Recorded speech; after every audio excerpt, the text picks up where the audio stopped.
আসসালামু আলাইকুম। আমি আজকে পুডিং বানাবো চুলায়। সহজ পদ্ধতিতে আমি আজকে পুডিং বানাবো। দুধটি আমি এখন বসিয়ে দিলাম। দুধটি আমার বলক আসার পরে আমি দেখাবো। এখন আমি ডিমটি ফেটে নেব, ডিমটি ভেঙে নেব। 4টা ডিম আমি ভেঙে নেব।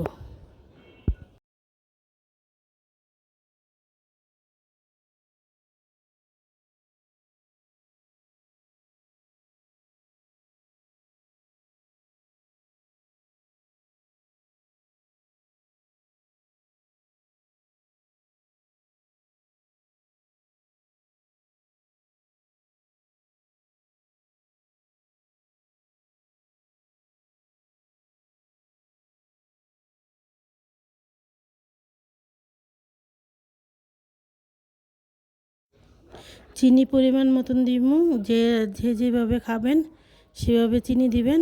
আমার পরিমাণ মতন আমি চিনি দিব।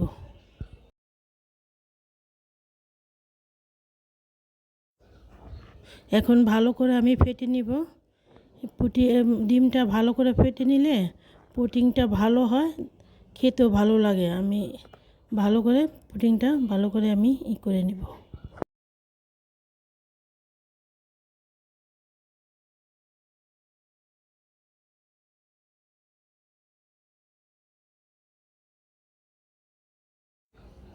পুডিংটা ফেটার পরে আমি এখন একটু দুধ দিব আর লাড়বো। দুধ দিব আর পুডিংয়ের সাথে লাড়বো। গরম দুধ, হাত জানি একটু একটু গরম থাকে, ওইটা দিলে ভালো হয় সবচেয়ে।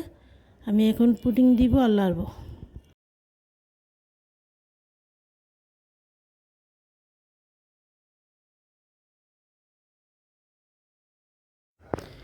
এই পর্যায়ে এসে আমি ভালো করে ফেটে দিতে হবে, নাহলে দুধের সাথে ডিমটা মিশবে না, ভালো লাগবে না।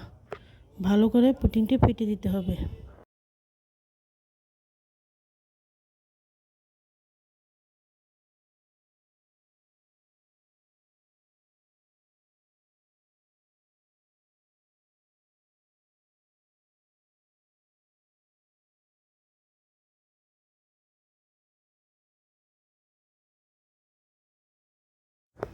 লাস্টের দুধটি আমি ঢেলে দিব।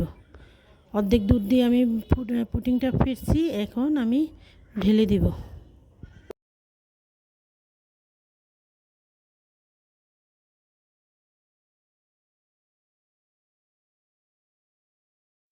আমি এখন কনডেন্স মিল্ক খাবো, তাতে আমি কনডেন্স মিল্ক মিলাবো।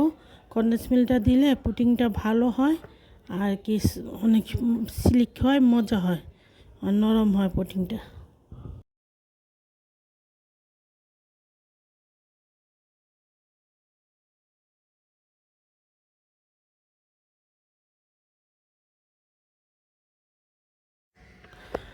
কেউ খাইলে দিবেন, না খাইলে কোনো সমস্যা নেই, কেউ খাইলে দিবেন।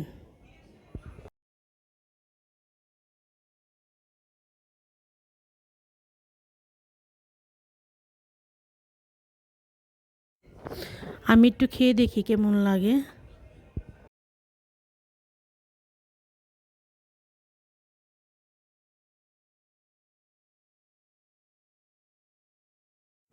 এই পর্যায়ে আমি গুঁড়া দুধ দিয়ে দিব, ফাঁকি দুধ। ফাঁকি দুধটা দিলে আরও বেশি ভালো হয় এবং কি মজা হয়। ফাঁকি দুধটা টেস্টটা ভালো আসে। ফাঁকি দুধটা মিশাবো।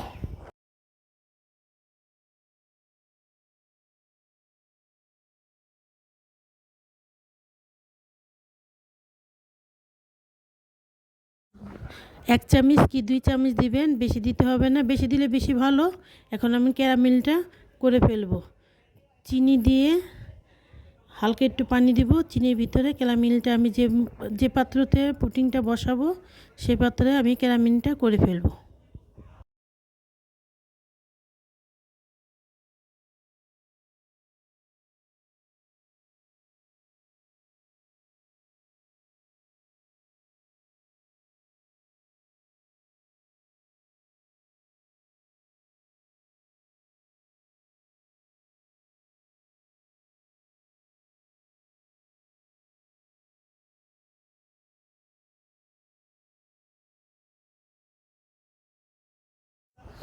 চিনিটা ভালো করে আমি ক্যারামেলটা করব, কিভাবে করছি দেখেন।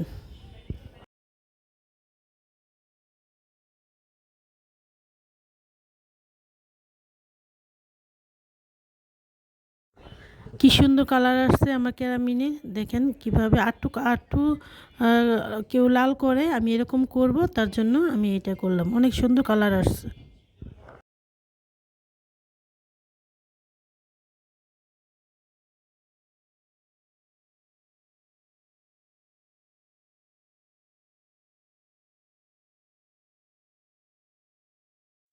আমি ঘুরিয়ে ঘুরিয়ে ক্যারামেলটা করব, জানি পুডিংয়ে চারপাশটা লাগে।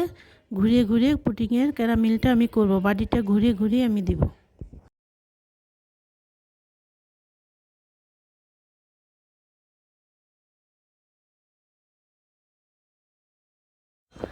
এখন আমি দুধটা ঢেলে দিব, ছাঁকনি দিয়ে আমি ছেঁকে নিব। ওই যে ডিম মিশাইছি না, ডিমের যে আবরণটা আর দুধে কিছু থাকলে এটা একবারে ছাঁকনিতে চলে যাবে।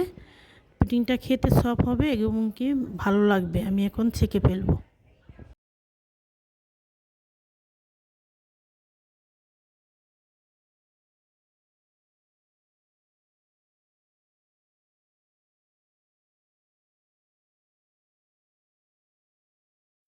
এই যে দেখছেন ডিমের ইটা বের হয়ে গেছে, আমি দুধটা ছেঁকে ফেলেছি।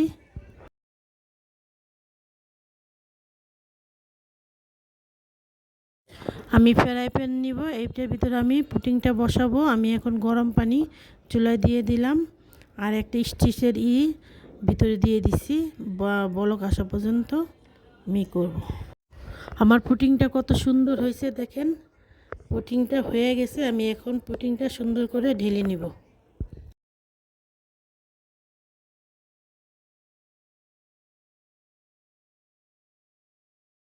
চার পাঁচটা আগে চাকু দিয়ে কেটে নিব, তারপর পুডিংটা আমি ঢালবো। পুডিংটা ঢালার পরে এই যে উবুত করে, পাত্রতে উবুত করে সুন্দর করে আমি পুডিংটা ঢেলে নিব।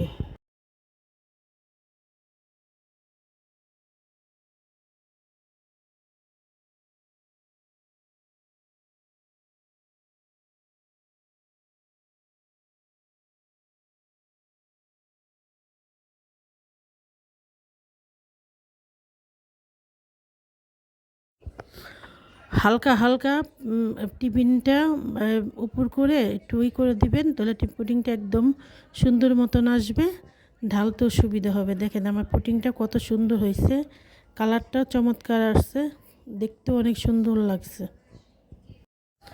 এরকম করে আপনারা পুডিং সহজ পদ্ধতিতে পুডিং বানিয়ে খাবেন। আসসালামু আলাইকুম, আল্লাহ হাফেজ।